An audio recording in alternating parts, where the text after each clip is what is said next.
Semi-permanent is like your second base. Semi-permanent hair color, pigments are slightly smaller, allowing some product to go through the cuticle, horny layer, and some stay out. So it lasts 4 to 6 shampoos, and it's not supposed to cause any kind of chemical change within that cortex. However, it does have slight alkaline agents, which is mild, that doesn't cause damage.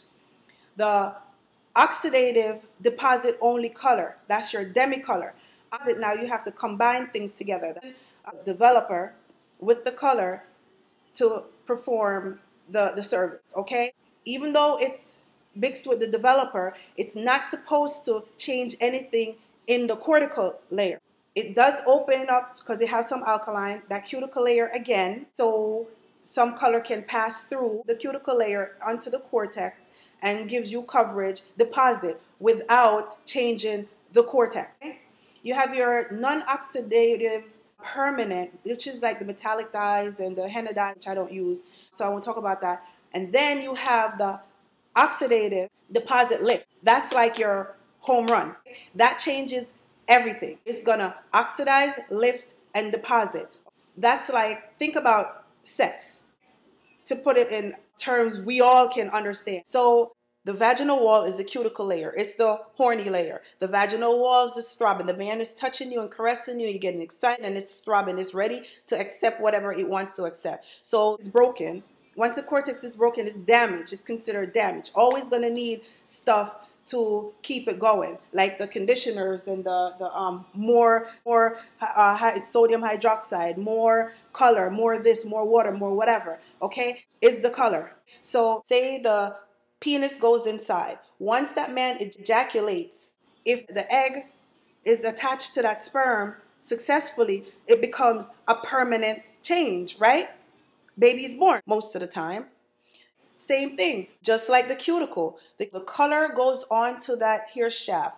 It massages that cuticle and it expands it. The cuticle's open, allowing the color to pass through onto the cortex, and it breaks those bonds and the melanin, changing that melanin permanently to whatever color you want it to be. Permanent change, a nice, vibrant, rich color is born, right? Got it? Okay. Now let's talk a little bit about chemistry. Chemistry, you know, is the way that we're living. It's through chemistry. Okay. So, deals with the property of matter. You know, your solids, your liquids, and your gas, and then the inorganic and the organic, which is the inorganic burns because it has carbon, and the organic doesn't burn. It's like the water, the air. I hope I'm getting them right. And then with the solid, the liquid, and the gas, you know, the solid is the chairs and the tables and stuff, your clothes that can burn because it has carbon, your hair. And then the liquids is what's in these bottles. And the gases is the air we breathe. And in order for that to take place, you have your periodic table with all your elements. So your elements is what? Only 109? So all these things, those 109 elements is what makes up everything that we do on a day-to-day basis. Think about it.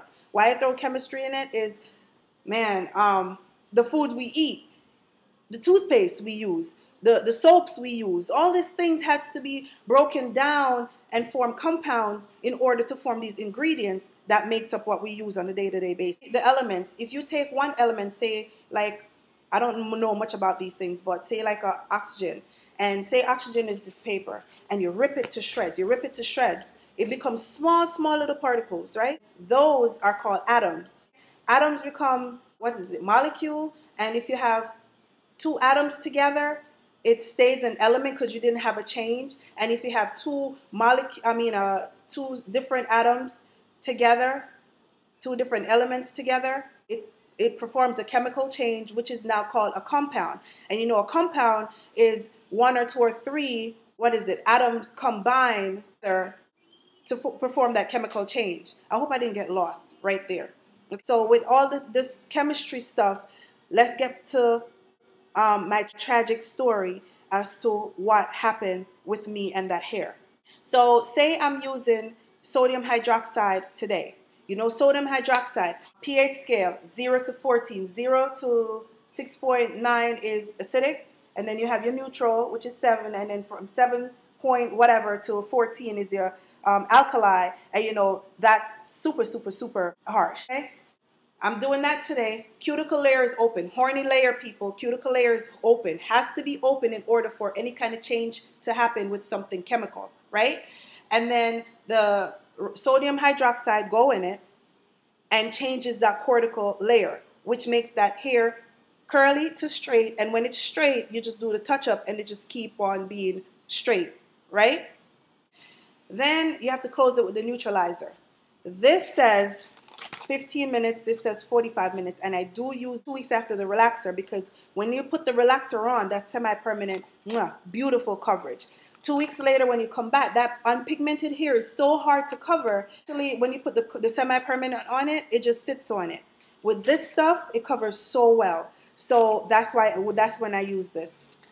So I feel like sodium hydroxide today, 2 weeks later you come, and this has sodium hydroxide and the trimonium chloride and the silicic acid. I feel like I'm still relaxing the hair. And that's how your hair really feels when you put this stuff on it.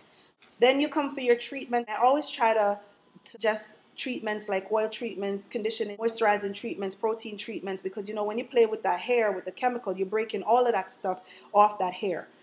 Once you change anything in that hair shaft, it's really damaged. So that's why you have to put all of these stuff back in it, like the moisturizer that we were talking about, to keep it healthy and strong. I feel like when you come back like for your 6-week touch-up or your 2-month touch-up, and I put that relaxer back on the hair, I'm overlapping all the time using this stuff. Okay? Relaxer today, 2 weeks later, this stuff, 2 weeks later, maybe this stuff or a treatment depending on the client, because some people don't care about that little gray that they see. And then 2 weeks after that, we're doing a relaxer all over again. Okay, overlapping. If the hair only grows 1/4 of an inch to 1/2 an inch a month, right? Tell me, how is it that I'm going to successfully place this on the root without overlapping? Once you put color on the hair, your body heat and everything start expanding this color, and instead of the root, now you're seeing it driving up the hair shaft. Wrong or right? Okay, so you're bound to have some overlapping. With the relaxer, however, you put the filler on to help with all of that extra stuff, and it's a lot of stuff that goes into hair care, and a lot of people don't realize that. They just think stylists is just stylists. No, stylists have to keep in mind about the chemistry and the chemical makeup of these things that we're putting onto your head.